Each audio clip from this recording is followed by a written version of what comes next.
Hey everybody, Juan here, and today we're going to take a quick look at the Samsung Galaxy Note 8.0. Now, the Galaxy Note 8 marks a return to the medium-sized tablet form factor for Samsung. We all remember they started out with 7-inch tablets with the original GalaxyTab. This is an Asus Nexus 7, but you can just kind of see for size comparisons. But what many don't remember is they actually delivered one of my favorite tablet form factors with the GalaxyTab 8.9, which is just a slightly smaller device than the GalaxyTab 10 or the iPad. And then just holding them up side by side, you can see they're slightly more holdable devices than some of the 10-inch tablets out on the market right now. And of course, the Galaxy Note 8 follows in the same design language that we've been seeing with the Galaxy S3 and the Galaxy Note 2. Although it does make one wonder why this isn't called the Galaxy Note 5.5. So why don't we take a quick walk around the hardware on the Galaxy Note 8? Okay, this is the Galaxy Note 8. And as I was saying in my little introduction there, the design language is very, very similar to the Galaxy Note and the Galaxy S3. Samsung's really perfecting their smooth, polished surface, white plastic aesthetic. It's a very nice device to look at, to hold. It's definitely lighter than some of the other tablets that we've held. The same design language that we see on their phones is at play here. So we've got a little home button down at the bottom. We've got the back button and menu button ready to go right there. And we've got the Samsung logo, a little light sensor right there, and the front-facing camera. On top of the device, we've got the headphone jack.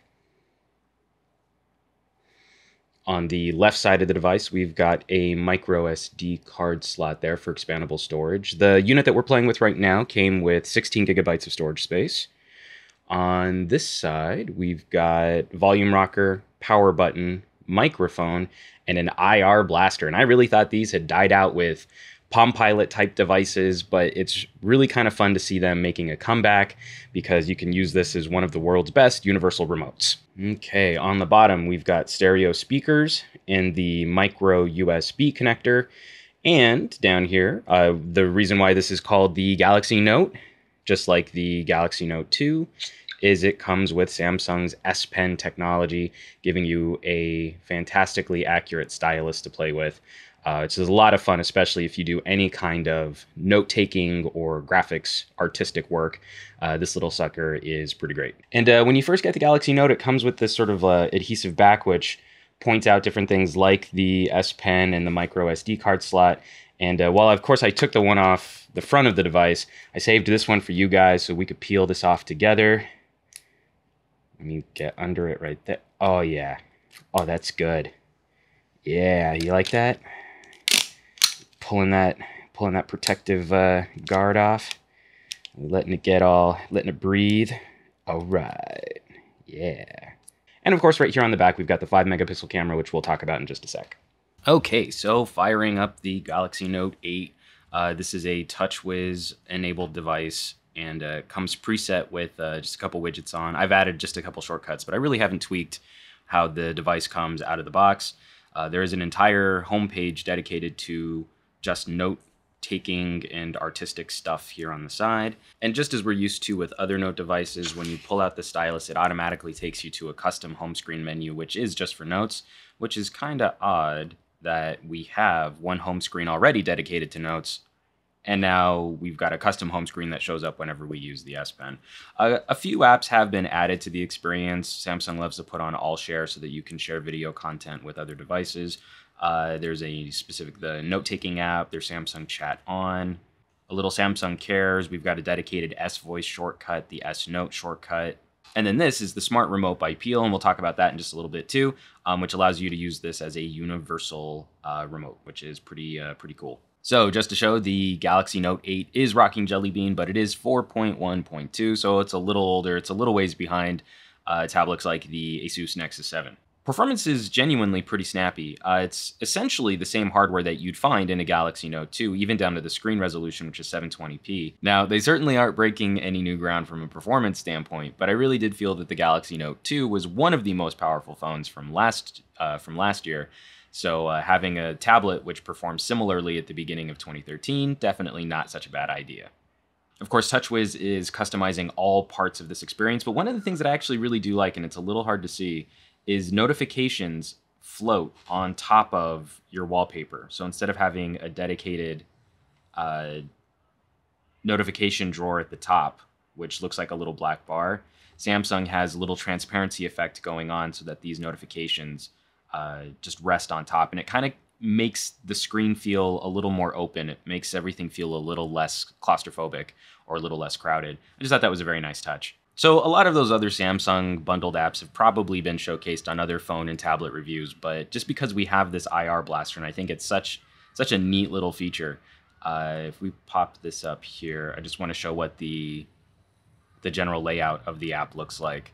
And so after you go through customizing your hardware, it asks you to put in different codes based on what your TV and stereo, and if you have a set-top box like a TiVo, it then comes up with custom menus so that you can find some of the programs or shows that you really like to watch. So tapping on any one of these will pull up channel listings that might be showing South Park or Bones or Full House if you really want to watch Full House.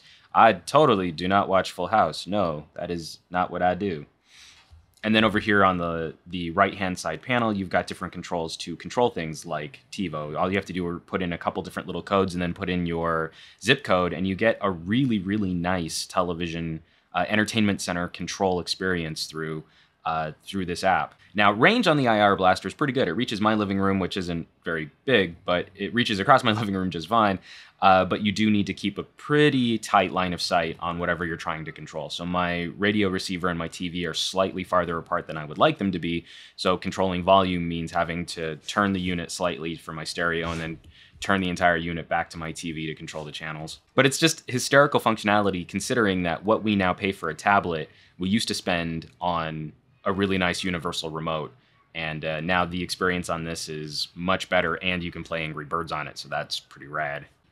Now, in a direct comparison between the two, the Galaxy Note is going to be just ever so slightly a little thinner at its very thinnest spot.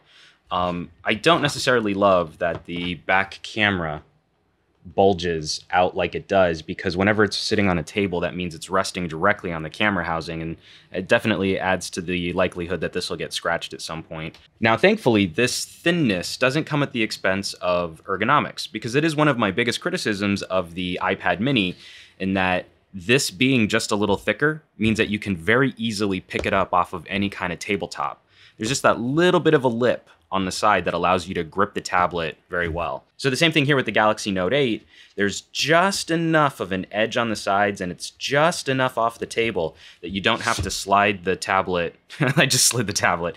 You don't have to slide the tablet to the edge of a table to pick it up off the table. I really think that for all of its sleek design, the iPad mini can be very difficult to handle or to pick up whenever you lay it on a flat surface.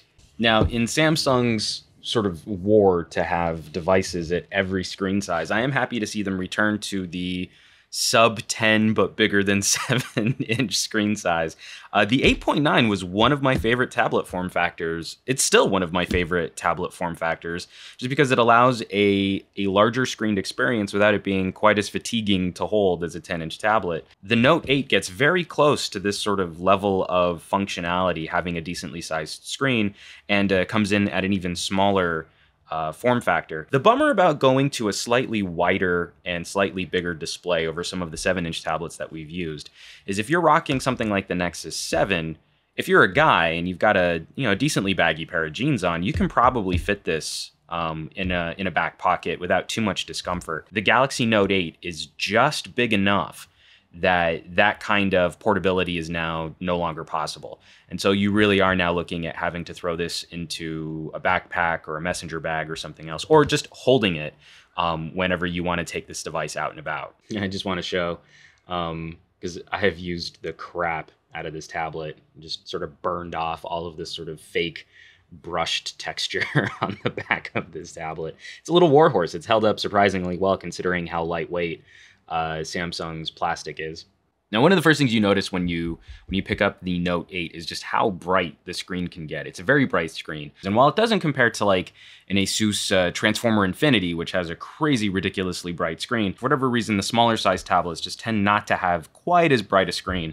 So just to show off, I've been purposely recording with the screen dimmed just so you can see a little bit more what's actually on the screen.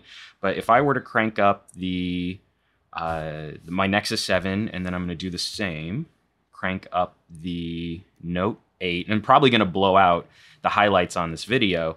Then we're going to pull up a web browser just so you can see the difference between the two. The whole idea behind these smaller size tablets is that you shouldn't feel as concerned taking them out in public, using them out while you're running errands and stuff. And so being able to see the tablet a little clearer when you're outside definitely helps. So we'll be doing a full review of the Galaxy Note 8 on yourtechreport.com, gadget news and reviews for the rest of us.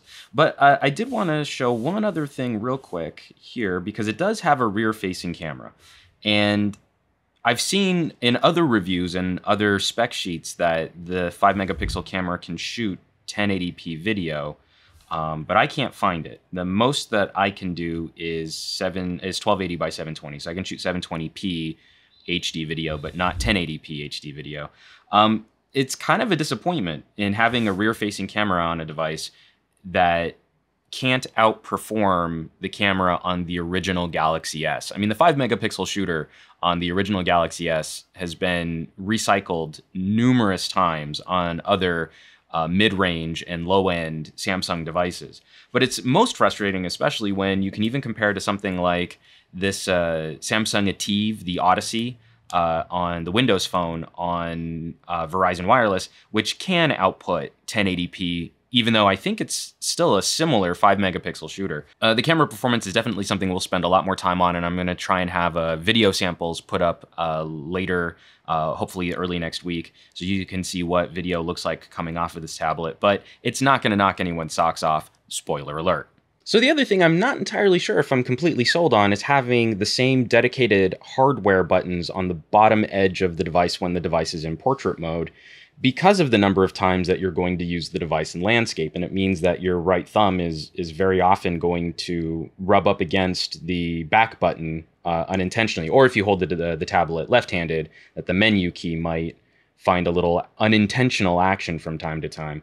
It's one of those interesting things, because while I'm not always a fan of completely on-screen controls for phones, I think it makes sense with tablets because of that slightly larger screen size. There are going to be times where this makes more sense, and then when you flip it into landscape mode, that now your thumbs are equidistant from being able to control. It's not just a one-sided control environment. But there was a conscious decision to make this a slightly more portrait device. In following the design language and aesthetic of the Galaxy Note 2, even having Samsung written up for portrait here at the top, the stereo speakers, which do sound pretty good. We're going to be doing a sound test on those in a separate video. I don't want to spend a whole lot of time right now, but I do like the audio on this. It's very loud. It's very crisp. I want to put them up against the speakers on the HTC One just so that we can have a little tablet versus phone showdown. But yeah, the ergonomics on this device are a little odd compared to some of the other tablets that we've used, especially if you're coming off of one of Samsung's older tablets, like a GalaxyTab 10 or a GalaxyTab 8.9. The controls follow you. So when you're in landscape mode, all of your controls are in landscape, and that makes a lot of sense. We know where to reach for things to get menus and settings. And the same thing, it'll follow you when you go into portrait mode, so that you don't have to find different controls for different situations. So all in all, I like the Galaxy Note 8 a lot, and the sort of first impressions, first view that I've had a chance to play with it for a couple days. It's a very nice feeling tablet. It feels good in the hand. It's got a good weight to it. You can hold it for long periods of time. You don't have to feel like you're always trying to prop it up. The S Pen functionality is fantastic. There are just a number of very small ergonomic concerns that I'm a little worried about, like having the bottom controls and the bottom-facing stereo speakers. And then for as much amazing technologies in this little tablet, the camera is just a little mediocre. I would hope that by now Samsung would be putting in their 8-megapixel shooter from the Galaxy S3, as opposed to continuing to recycle the 5-megapixel shooter we've seen since the original Galaxy S.